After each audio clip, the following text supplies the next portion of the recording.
नमस्कार, मैं धनंजय कुमार। आप देख रहे हैं भोजपुरी की तय खबरें। तो चलिए शुरू करते हैं आज की तय खबरें। पहली खबर है, भोजपुरी की जुबली स्टार दिनेश लाल निरहुआ की तरफ से बहुत जल्द निरहुआ की फिल्म पटना से पाकिस्तान 2 का फर्स्ट लुक पोस्टर आप सभी को देखने को मिलने वाला है। हो सकता है नया साल के अवसर पे आ सकता है। अगली खबर है, पवन सिंह की तरफ से बहुत जल्द पवन सिंह बिग बॉस के ग्रैंड फिनाले में नजर आने वाले हैं। जी हाँ दोस्तों, बहुत जल्द पवन सिंह बिग बॉस के ग्रैंड फिनाले में नजर आने वाले हैं और 28 तारीख को ग्रैंड फिनाले का शूट होने वाला है। 7 तारीख को दिखाया जाएगा टीवी पे। अगली खबर है, खेसारी लाल यादव की तरफ से आज खेसारी लाल यादव को लेकर कोई नया अपडेट नहीं है। बस खेसारी लाल यादव का एक नया गाना आप सभी के बीच आया है ग्लोबल म्यूजिक जंक्शन के यूट्यूब चैनल से।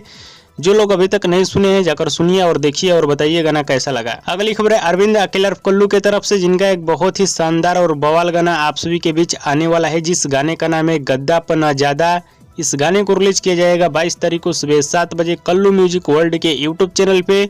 वीडियो गाने में नजर आएंगे तिरसाकर मधु। अगली खबर है, प्रमोद प्रेमी यादव के तरफ से जिनका एक बहुत ही शानदार गाना आप सभी के बीच आने वाला है, जिस गाने का नाम है सिंदूरदान होखता। इस गाने को रिलीज किया जाएगा 21 तारीख को सुबह 6:30 पे एंगल म्यूजिक के यूट्यूब चैनल पे। तो गाने को सुनिएगा, देखिएगा, बहुत ही बवाल और तगड़ा गाना होने वाला है। और दोस्तों, आप लोग की आज की तय खबर कैसी लगी नीचे कमेंट बॉक्स में जरूर बताइएगा। वीडियो पसंद है तो ज्यादा लाइक करें, कमेंट करें, शेयर करें, सब्सक्राइब करें। धन्यवाद दोस्तों।